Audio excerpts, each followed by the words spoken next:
Olá, bem-vindos à nossa conversa de hoje. Vamos explorar juntos os fundamentos da semiologia psiquiátrica, né? Mergulhando um pouco nas ideias do texto do Paulo Dalgalarondo, Introdução Geral à Semiologia Psiquiátrica. Oi, e tem uma frase do Saramago que você mencionou que, nossa, cai como uma luva aqui, né? Aquela dos cadernos de Lanzarote, né? Um dia escrevi que tudo é autobiografia. Vivendo rodeados de sinais, nós próprios somos um sistema de sinais. Acho que captura bem a essência. Totalmente, essa ideia de que a gente vive em sinais e é um sistema de sinais é o nosso ponto de partida hoje. Exato. Então, a nossa missão aqui é tentar entender o que é essa tal de semiologia, especificamente na psiquiatria, claro. E como que os sinais, os sintomas dos transtornos mentais são, bom, como são lidos e interpretados, né? Usando o material que a gente tem. Como a psiquiatria decifra esses sinais humanos, basicamente? Isso. Ok, então. Vamos começar a desembrulhar isso. Perfeito. E para começar, acho importante ter clareza do básico, né? Semiologia, na raiz, é a ciência dos signos. Vem do grego semeion, que é signo. Ah, tipo a ciência dos significados por trás das coisas. Isso, dos signos e como eles funcionam na comunicação, na vida social. E é legal pensar que isso vai muito além da medicina, sabe? O Saussure, lá na linguística, já falava disso. Não é só a palavra escrita ou falada, então. De jeito nenhum. Pensa em gestos, a expressão do rosto de alguém, o jeito de se vestir, música, arte. Tudo isso são sistemas de signos. A semiologia geral, ou semiótica, estuda tudo isso. Entendi. É bem amplo mesmo. Mas trazendo para o nosso campo, para a medicina, como fica? Bom, aí a gente afunila. A semiologia médica, como o Dalgalarondo coloca, é o estudo dos sintomas e sinais das doenças. É a ferramenta para a gente identificar o que está diferente, organizar os fenômenos. Para poder formular um diagnóstico e pensar num tratamento, certo? Exatamente. E aí, dando mais um passo, chegamos na semiologia psicopatológica. Que é o nosso foco hoje. Nosso foco. É o estudo dos sinais e sintomas específicos dos transtornos mentais. A definição-chave é essa, bem direta. Entender as manifestações dos problemas de saúde mental através dos sinais que a pessoa apresenta. Faz todo sentido. E voltando para a ideia do Saramago, de sermos um sistema de sinais, o texto do Dalgalarondo coloca o signo como a pecinha central disso tudo, né? Tipo a célula para a biologia. Isso mesmo, o signo é essa unidade básica que carrega um significado.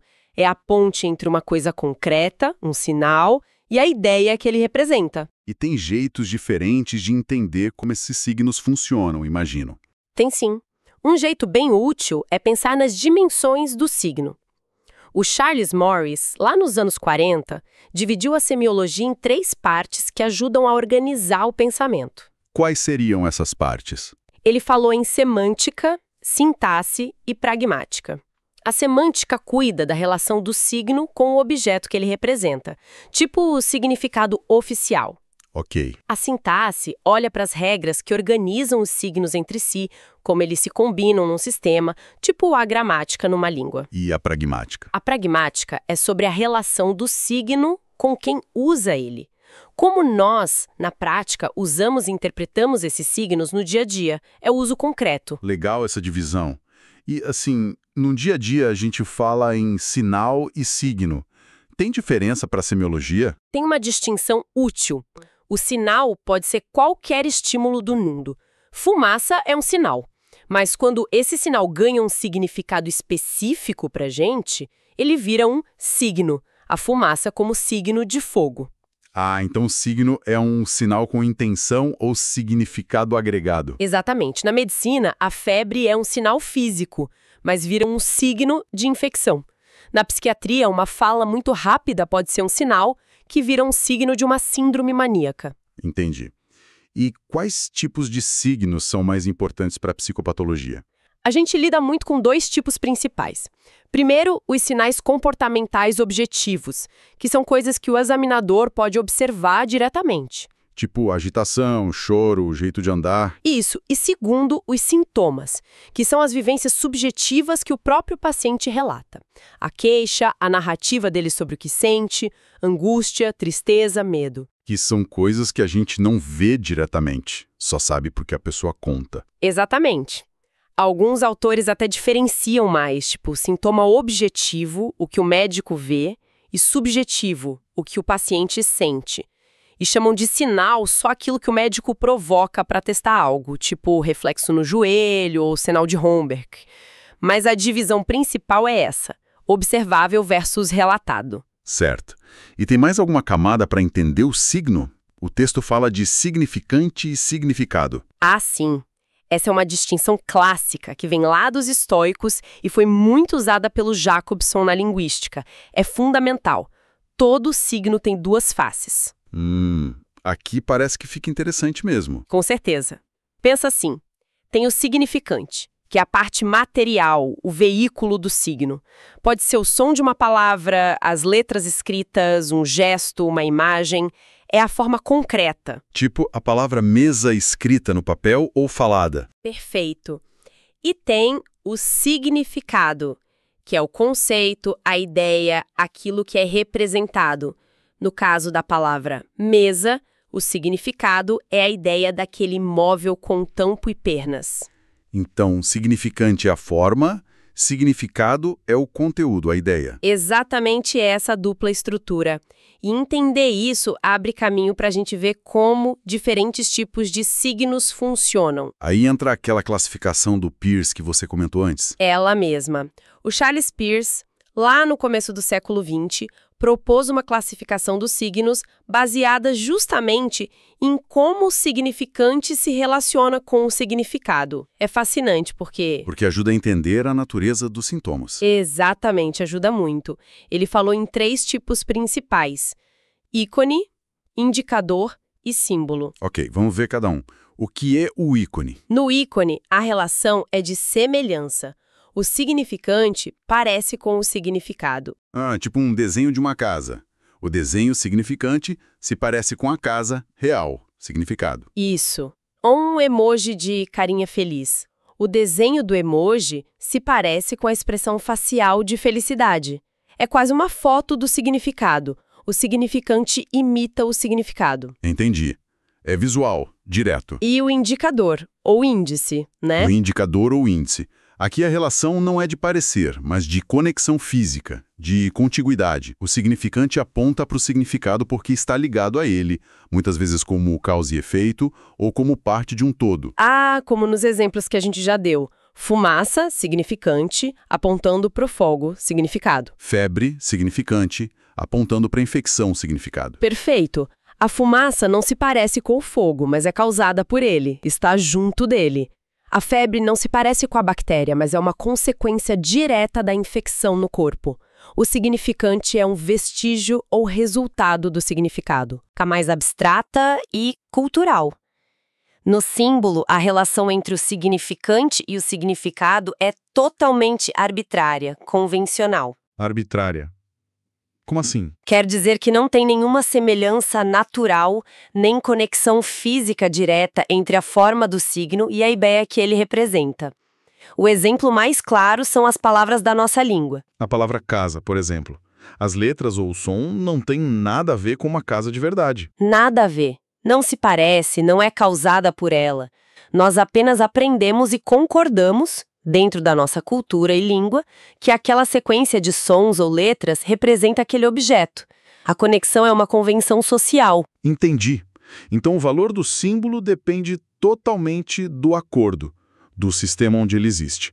A palavra casa só funciona no português por causa dessa convenção. Exatamente. O significado dela vem da relação com outras palavras e com todo o sistema da língua. E é aqui, juntando tudo isso, que a gente chega num ponto que eu acho central na discussão do Dalgalarondo sobre os sintomas psiquiátricos. Opa, que ponto é esse? Estou curioso. É a ideia de que o sintoma psicopatológico tem uma natureza dupla. Ele não é só um tipo de signo. Ele funciona ao mesmo tempo como indicador e como símbolo. Uau! Os dois ao mesmo tempo? Como assim? Vamos com calma nisso. Vamos lá. Pensa primeiro nele como indicador. Assim como a febre indica a infecção, o sintoma na psiquiatria também aponta para alguma coisa que não está funcionando bem lá dentro. Uma disfunção no cérebro, nos pensamentos, nas emoções. Isso. Tem uma conexão real, uma contiguidade. O sintoma é um sinal de que algo está acontecendo em outro nível, seja ele biológico ou psicológico. Pode dar um exemplo prático disso na psiquiatria? Claro. Pensa numa pessoa com uma crise de ansiedade muito forte. Mãos geladas, tremores, coração disparado. Sintomas bem físicos. Sim. Esses sintomas físicos, mão fria, tremor, taquicardia, eles funcionam como indicadores. Eles são um sinal direto, uma consequência de uma alteração real que está ocorrendo no sistema nervoso autônomo da pessoa.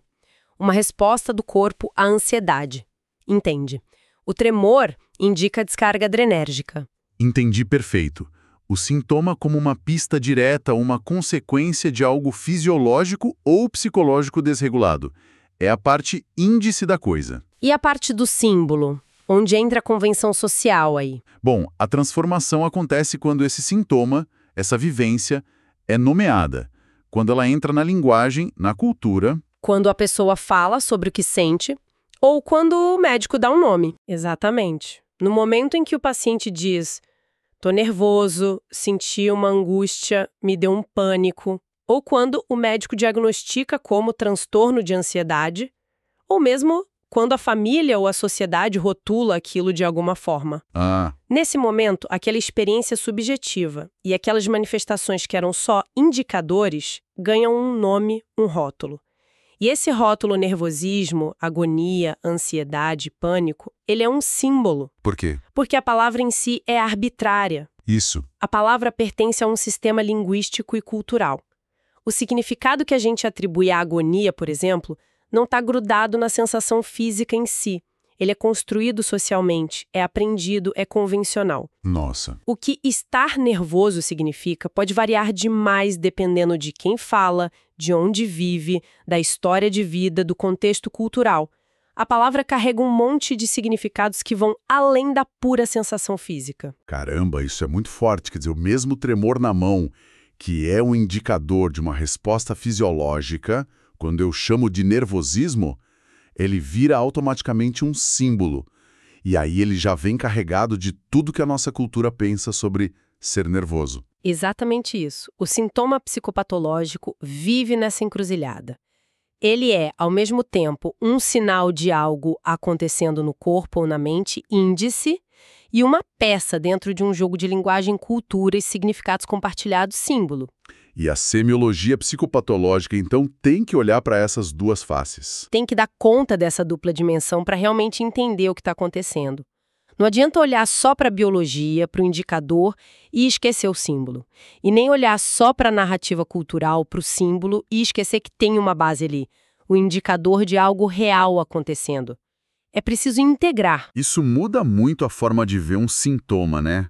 Não é só um problema técnico, mas também uma forma de expressão, de comunicação que é moldada pela nossa cultura. Totalmente. E na prática, como os profissionais fazem para estudar esses signos tão complexos? O material fala de duas abordagens, né? Semiotécnica e semiogênese. Isso mesmo. São como duas ferramentas complementares nesse estudo semiológico. A semiotécnica é a parte mais, digamos assim, da coleta de dados. O como fazer. O que ela envolve? Ela foca nas técnicas para a gente identificar, coletar e principalmente descrever os sinais e sintomas da forma mais precisa possível. O foco é no o que e no como observar. E na psiquiatria isso vai além de só perguntar o que você está sentindo, imagino. Ah, com certeza. A entrevista clínica é a ferramenta principal, óbvio. Conversar com o paciente, às vezes com a família, mas a semiotécnica é muito mais. É observar tudo com muita atenção. Tudo como? Não só o conteúdo do que a pessoa fala, mas o jeito que ela fala, a velocidade, o tom de voz, as expressões do rosto, a mímica facial, a postura do corpo, como ela se veste, as reações emocionais que aparecem durante a conversa, o jeito que ela se relaciona com você, o entrevistador. Nossa, é quase uma investigação detetivesca. É uma habilidade muito sutil, sabe? Que exige treino, sensibilidade, saber o que perguntar, mas também como perguntar. E talvez mais importante ainda, quando ficar quieto e só observar. É ler o conjunto todo de sinais que a pessoa está emitindo, muitos deles sem nem perceber. Lembra do Saramago? Somos sistemas de sinais andando por aí. Faz todo sentido. Uma coleta de dados bem rica e cuidadosa. E a outra parte, a semiogênese. Se a semiotécnica é o quê e o como, a semiogênese deve ser o porquê, né? Exatamente essa a ideia. A semiogênese vai investigar a origem dos sintomas. Por que eles surgiram? Quais os mecanismos por trás deles? O que aquele sintoma específico significa na vida daquela pessoa, dentro do quadro clínico dela? Qual o valor daquele sinal para pensar no diagnóstico, no prognóstico? É a parte mais interpretativa, investigativa. Isso, que tenta conectar os pontos, entender a história e o significado mais profundo por trás das manifestações que a semiotécnica descreveu. Entendi. Então, uma descreve cuidadosamente, semiotécnica, e a outra busca as causas e os significados, semiogênese. As duas são essenciais. Essenciais e complementares. Às vezes você ouve o termo propedêutica, usado quase como sinônimo de semiologia, especialmente no ensino médico. Ah, já ouvi mesmo. Significa tipo ensino prévio, conhecimentos básicos. Mas semiologia, pensando nessas duas áreas, semiotécnica e semiogênese, parece um termo mais completo para abranger todo o estudo dos signos na psicopatologia. Certo. Agora, pensando na clínica do dia a dia, esses sinais e sintomas que a gente coleta com a semiotécnica e tentar entender com a semiogênese, eles não costumam aparecer sozinhos, né? O material fala que eles se agrupam. Exatamente. É muito raro um sintoma aparecer isolado. Na prática, o que a gente observa é que certos sinais e sintomas têm uma tendência a ocorrer juntos, sabe? Formando conjuntos, pacotes que são relativamente estáveis. E esses pacotes têm um nome. Sim, a gente chama esses agrupamentos de síndromes. Pode dar exemplos? Claro, exemplos bem conhecidos. A síndrome depressiva, que geralmente junta tristeza, perda de interesse, problemas de sono, de apetite, falta de energia. Ou a síndrome de ansiedade, com preocupação excessiva, tensão, sintomas físicos como palpitação. Tem mais. Sim, a síndrome demencial, com perda de memória, desorientação, dificuldade de raciocínio. A síndrome maníaca, com euforia ou irritabilidade, muita energia, fala rápida, pouco sono. A síndrome paranoide, com aquela desconfiança extrema, ideias de perseguição. São vários padrões reconhecíveis. Entendi. Então, a síndrome é tipo uma fotografia de um conjunto de sintomas que costumam aparecer juntos naquele momento. É mais uma descrição? Isso é fundamentalmente um conceito descritivo. Identificar uma síndrome é super útil. Ajuda a organizar o raciocínio clínico, facilita a comunicação entre os profissionais, mas é importante frisar, a síndrome por si só não diz qual é a causa exata daquilo, nem a natureza mais profunda do problema. É um rótulo para um padrão de sintomas que costumam andar juntos. E qual a diferença disso para o que a gente chama normalmente de doença ou transtorno mental? O texto usa um termo mais técnico, né? Entidades nosológicas. Ótima pergunta. A entidade nosológica é um passo além da síndrome. Ela representa o esforço de definir uma doença ou um transtorno de um jeito mais fundamental, mais completo. E o que definiria uma entidade dessas, idealmente? Idealmente, uma entidade nosológica teria várias características mais bem definidas. Por exemplo, uma causa, a etiologia conhecida ou pelo menos fortemente suspeita. Teria também um curso mais ou menos previsível ao longo do tempo, talvez até com desfechos típicos. E mais? Mecanismos psicopatológicos específicos por trás dos sintomas, entende? O que está acontecendo ali para gerar aquele quadro. Talvez fatores genéticos ou familiares associados de forma consistente e, importante, respostas mais previsíveis a certos tipos de tratamento. Nossa, parece um nível de compreensão bem mais aprofundado mesmo, comparado com a síndrome, que é mais descritiva. Sim, o objetivo final da pesquisa em psicopatologia é conseguir delinear essas entidades nosológicas com clareza, seria o ideal. Só que, e esse é um ponto crucial que o Dalgalarrondo ressalta, Qual? a realidade da psiquiatria é mais complexa. Apesar de séculos de esforço científico, a gente ainda trabalha muito mais no nível das síndromes.